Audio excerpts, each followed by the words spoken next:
ሰላም ውድ የኢሳት ቴሌቪዥን ጣቢያ ተከታታዮች፣ የዛሬ ሮብ ሰኔ 3 2026 አጫጭር ዜናዎችን ይዘን ቀርበናል። እንድትከታተሉን በአክብሮት እንጠይቃለን። ታዋቂው ኤርትራዊ ኮሜዲያን ሰመረ ቃሉ አረፈ። ከምርጥ የኤርትራ ኮሜዲያኖች አንዱ የነበረው ሰመረ ተስፋይ ቃሉ በ53 ዓመቱ በህመም ምክንያት ከዚህ ዓለም በሞት ተለይቷል።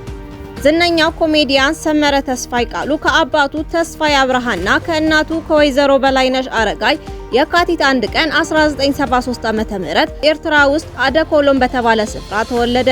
እድሜው ለትምህርት ሲደርስ ከአንደኛ እስከ 7ኛ ክፍል በናጽነት ትምህርት ቤት የተማረ ሲሆን ከ8ኛ ክፍል እስከ 12ኛ ክፍል ደግሞ በአስመራ አጠቃላይ ትምህርት ቤት ተምሯል። መጋቢት ወር 1997 ዓ.ም አገራዊ ግዴታውን ለመወጣት በስድስተኛ ዙር ወደ ሳዋ ያቀናው ሰመረ አስፈላጊውን ወታደራዊና ፖለቲካዊ ስልጠና ከቀሰመ በኋላ በመከላከያ ሚኒስቴር የአስተዳደር ስታፍ ውስጥ ተመድቦ አገልግሏል። ሰኔ 21 ቀን 2001 ዓ.ም ወደ የኤርትራ ወጣቶችና ተማሪዎች ብሔራዊ ማህበር ጽህፈት ቤት ተዛውሮ እስከ ዕለተ ህልፈቱ ድረስ በተለያዩ የኃላፊነት ደረጃዎች ላይ ተመድቦ ሲሰራ ቆይቷል። ባለትዳርና የ5 ልጆች አባት የነበረው ሰመረ ቃሉ እጅግ በርካታ የድራማና ኮሜዲ ስራዎች ለህዝብ ያበረከተ ባለሙያ ነበር። ሰመረ በህመም ምክንያት ከዚህ ዓለም በሞት ተለይቶ ሰኔ 2 ቀን 2026 ዓ.ም በርካታ ህዝብ፣ የሥራ ባልደረቦቹና ቤተሰቦቹ በተገኙበት በአስመራ የሰማዕታት መቃብር ስርዓተ ቀብሩ ተፈጽሟል። ኢሳት ለቤተሰቦቹና ለአድናቂዎቹ መጽናናትን ይመኛል። የኢትዮጵያ ሰብአዊ መብቶች ኮሚሽን ኢሰመኮ 7ኛው ጠቅላላ ምርጫ ሰላማዊ፣ አሳታፊ፣ ዲሞክራሲያዊና አካታች እንደነበር ገለጸ። ኮሚሽኑ ምርጫው መሰረታዊ የሰብአዊ መብቶች ጥሰት ያልተፈጸመበትና የተለመዱ ዓለም አቀፍ የምርጫ መስፈርቶችን ባሟላ ሁኔታ የተካሄደ መሆኑን አረጋግጫለሁ ብሏል። ኢሰመኮ ይህን የገለጸው በምርጫው ዕለት ያደረገው ክትትል የተመለከተ የመጀመሪያ ደረጃ ሪፖርት ይፋ ሲያደርግ ነው። ሪፖርቱ ለመገናኛ ብዙሃን ያቀረቡት የኮሚሽኑ ዋና ኮሚሽነር አቶ ብርሃኑ አዴሎ ናቸው። እርሳቸው የሚመሩት መንግስታዊ የሰብአዊ መብት ኮሚሽን ምርጫ ከታዘቡት ተቋማት አንዱ ነው። ኮሚሽኑ በኢፌድሪ ህገ መንግስትና በተቋቋመበት አዋጅ በኢትዮጵያ የሚካሄዱ ሀገራዊና አካባቢያዊ ምርጫዎች በሰብአዊ መብቶች መርሆች መሰረት መከናወናቸውን የመከታተል ስልጣን ተሰጥቶታል። ተቋሙ በሚያደርጋቸው ክትትሎች ምርጫዎቹ ዓለም አቀፍ መስፈርቶችን ማሟላታቸውን የማረጋገጥ ኃላፊነትም ተጥሎበታል። በዚህ መሰረት ኢሰመኮ ከ320 በላይ አባላት የያዙ 104 የክትትል ቡድኖችን በምርጫው ዕለት ማሰማራቱን አስታውቋል። ኢዜማ ዓለም አቀፍ ሚዲያዎችን ሚዛናዊ አልሆኑም ሲል ወቀሰ። የኢትዮጵያ ዜጎች ለማህበራዊ ፍትህ ኢዜማ ፓርቲ መሪ አቶ ኢዮብ መሳፍንት ዓለም አቀፍ ሚዲያዎች ከምርጫ ጋር ተያይዞ ሚዛናዊ ያልሆኑና አሉታዊ ትረካ ላይ ያተኮረ ዘገባ እያቀረቡ ነው ሲሉ ወቀሱ።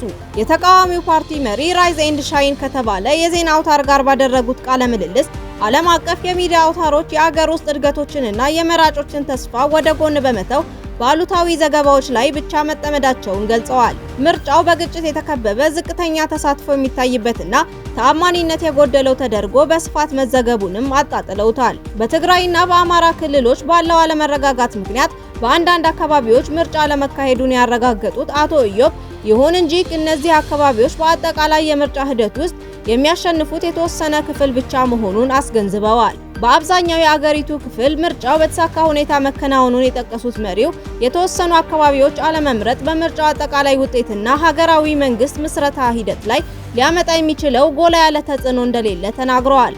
በትግራይ ምርጫ ለመካሄዱ ተጽዕኖ እንደማይኖረውም ገልጿል። የኢዜማ መግለጫ በብዙዎች ትችት እየቀረበበት እንደሚገኝ መረጃዎች ያሳያሉ። የአርሲ ዞን ጥቃት እያነጋገረ ይገኛል። በምስራቅ አርሲ ዞን 2 ወረዳዎች እሁድና ሰኞ ዕለት በተፈጸሙ ጥቃቶች 13 ሰዎች መገደላቸውንና አንድ ቤተክርስቲያን መቃጠሉን ነዋሪዎችና የአካባቢው የኦርቶዶክስ ቤተክርስቲያን ሀገረ ስብከት ምንጮች መናገራቸውን ተከትሎ በህዝቡ ዘንድ ትልቅ ቁጣና ስጋት ደቅኖ ይገኛል። የአካባቢው ሀገረ ስብከት ሊቀ ጳጳስ በጥቃቱ የተገደሉ ሰዎችን ስም ዝርዝር ይፋ ያደረጉ ሲሆን የአካባቢው አስተዳደር ባለስልጣናት ደግሞ ስለተፈጸመው ጥቃትና ስለደረሰው ጉዳት መረጃ እንደሌላቸው ገልጸዋል። ጥቃቱ እሁድ ግንቦት 23 2018 ዓ.ም ግንቦት 31 2026 እንደተጀመረ የተነገረ ሲሆን ስልጣና ወረዳ ልዩ ስሙ ቤቼቶ በተባለ አካባቢ 2 አስኮ ወረዳ ደግሞ 11 ሰዎች መገደላቸው ተነግረዋል።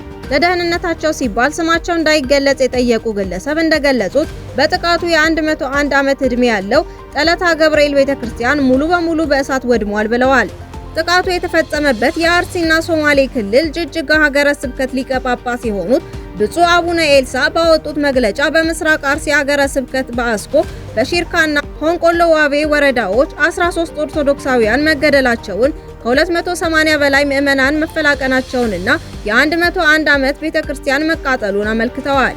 በተጨማሪም ካራኩፍተና መድኃኔዓለም በተባለው ቤተክርስቲያን ላይ ዘረፋ መፈጸሙን የገለጹት ጳጳሱ ምዕመናኑን ጽላቱን ይዘው ተሰደዋል፣ መኖሪያ ቤታቸውን ተቃጥሏል ሲሉ በመግለጫው ላይ ጠቅሰዋል። በአካባቢው ጥቃት የደረሰባቸው ግለሰቦች በሃይማኖታቸው ብቻ ቤታቸው እየተለየ ተቃጥሏል፣ ንብረታቸውና ከብቶቻቸው ተዘርፈዋል ሲሉ አስታውቀዋል ሲል ቢቢሲ ያሰራጨው ዘገባ ያመለክታል። ኢራን በባህረ ሰላጤው በሚገኙ የአሜሪካ ይዞታዎች ላይ የሚሳኤሎችና የድሮኖች ጥቃት አደረሰች።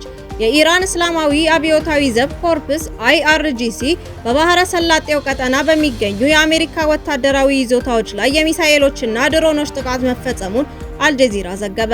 ጥቃቱ በባህሬን የሚገኘው የአሜሪካ 5ኛ የባህር ኃይል እዝ ዋና መስሪያ ቤትን፣ የአየር ኃይል ሰፈርንና ሌሎች ተቋማትን ያካተተ መሆኑን የገለጸ ሲሆን ድርጊቱ ቴህራን በሆርሙዝ ወሽመጥ አቅራቢያ በአንድ የኢራን የነዳጅ ጫኝ መርከብና የኮሙኒኬሽን መሰረተ ልማት ላይ አሜሪካ ሰንዝራዋለች ላለችው ጥቃት የተሰጠ የአጸፋ ምላሽ መሆኑ ተነግሯል። ይህ የአጸፋ ጥቃት በባህሬንና በኩዌት ወደሚገኙ የአሜሪካ የጦር ሰፈሮችና አጋር ተቋማት ላይ የተተኮሱ ሚሳኤሎችንና ድሮኖችንም ያካተተ ነው ተብሏል።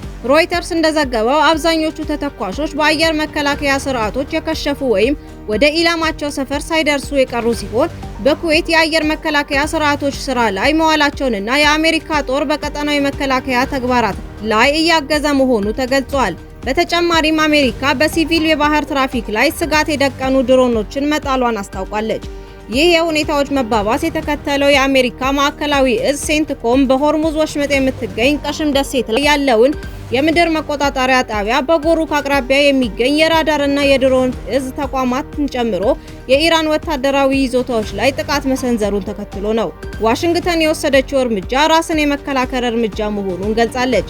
ለዚህም ምክንያት ያለችው የአሜሪካ ድሮን በኢራን መመታትና በስትራቴጂካዊ የውሃ መስመር ላይ የባህር ላይ እንቅስቃሴ እገዳን የሚያመለክት መሆኑን ዘገባው አመላክቷል። የአሜሪካ ጦር በባህረ ሰላጤው የተዘነዘሩበትን የኢራን ሚሳኤልና የድሮን ጥቃቶች ማክሸፉን አስታወቀ። የአሜሪካ ጦር እንደገለጸው በባህረ ሰላጤው የተሰነዘሩ ተከታታይ የኢራን ሚሳኤልና የድሮን ጥቃቶች በስኬት ማክሸፉንና በኢራን ቀሽም ደሴት ላይ የራስ መከላከያ የአየር ጥቃቶች መፈጸሙን አስታውቋል። የአሜሪካ መካከለኛ እዝ ሴንትኮም የኢራን እስላማዊ አብዮታዊ ዘብ IRGC በባህሬን የሚገኘው የአሜሪካ ባህር ኃይል 5ኛ ፍሊት ፊፍዝ ፍሊት ዋና መስሪያ ቤትና በምስራቁ ክፍል ዓለም የሚገኝ ሌላ የጦር አየር ማረፊያ መምታቱን አስመልክቶ ያሰራጨውን ዘገባ ማስተባብሏል። ሴንትኮም ባወጣው መግለጫ ኢራን በርካታ የባለስቲክ ሚሳኤሎች ወደ ጎረቤት ሀገራት ብታስወነጭፍም ሁሉም የታለመላቸውን ግብ ሳይመቱ ቀርተዋል ብለዋል። ወደ ኩዌት የተተኮሱ 2 የኢራን ሚሳኤሎች ሳይደርሱ ወድቀዋል ወይም በመንገድ ላይ ተሰባብረዋል። እንዲሁም ወደ ባህሬን የተወነጨፉ 2 ሚሳኤሎች በአሜሪካና በባህሬን የአየር መከላከያ ኃይሎች ወዲያውኑ እንዲከሽፉ ተደርገዋል ይላል መረጃው።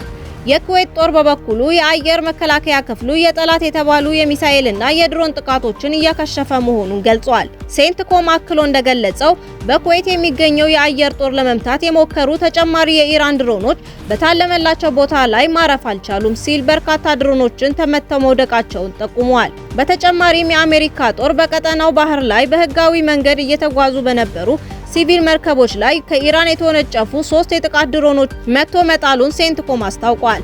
የቀሽም ደሴት ስትራቴጂካዊ በሆነና ለባህረ ሰላጤው የነዳጅና የተፈጥሮ ጋዝ ማጓጓዣ ቁልፍ መስመር በሆነው በሆርሙዝ ሰርጥ ላይ የሚገኝ ሲሆን የካቲት ወር መጨረሻ ጀምሮ ከአሜሪካና ከእስራኤል ጋር ጦርነት ከተቀሰቀሰ ወዲህ በቴህራን ተዘግቶ ቆይቷል። ሴንትኮም በደሴቲቱ ላይ የተፈጸመው ጥቃት የኢራንን ወታደራዊ የምድር መቆጣጠሪያ ጣቢያ ኢላማ ያደረገ መሆኑንና በጥቃቱም የትኛውም የአሜሪካ ወታደር እንዳልተጎዳ ገልጿል። ኦፊሴላዊው የኢርና የዜና ወኪል ባሰራጨው መግለጫ የእስላማዊ አብዮታዊ ዘብ IRGC የአሜሪካ ወታደራዊ ተቋማት ላይ ጥቃት የሰነዘረው በቀሽም ደሴት ላይ ለተፈጸመው ጥቃት ምላሽ ለመስጠት መሆኑን አስታውቋል። በአሜሪካና በኢራን መካከል ከሚያዝያ 8 ጀምሮ የተኩስ አቁም ስምምነት የነበረ ቢሆንም ለግጭቱ ዘላቂ መፍትሄ ለመስጠት የተደረጉ ተከታታይ ንግግሮች እስካሁን ስኬታማ አልሆኑም። በደቡብ አፍሪካ 2 የሞዛምቢክ ዜጎች ተገደሉ። 2 የሞዛምቢክ ዜጎች በደቡብ አፍሪካ ዋሞሰልቤ ከተማ መገደላቸውን የአገሪቱ ባለስልጣናት አስታወቁ። ቀደም ሲል የሞዛምቢክ መንግስት 5 ዜጎቹ በቀጥታ መጤጠል ከሆነ ጥቃት ጋር በተያያዘ መገደላቸውን ገልጾ ነበር። በደቡብ አፍሪካ እየታየ ባለው መጤጠል ግጭትና ግድያ ከጊዜ ወደ ጊዜ እየተባባሰ በመምጣቱ አገሪቱን ያላትን ምስል እያጎደፈ እንደሚገኝ ተንታኞች ይገልጻሉ። ጉዳዩ በአፋጣኝ መፍትሄ ካልተገኘ ውጤቱ እጅግ አስከፊ ሊሆን እንደሚችል ይጠቅሳሉ።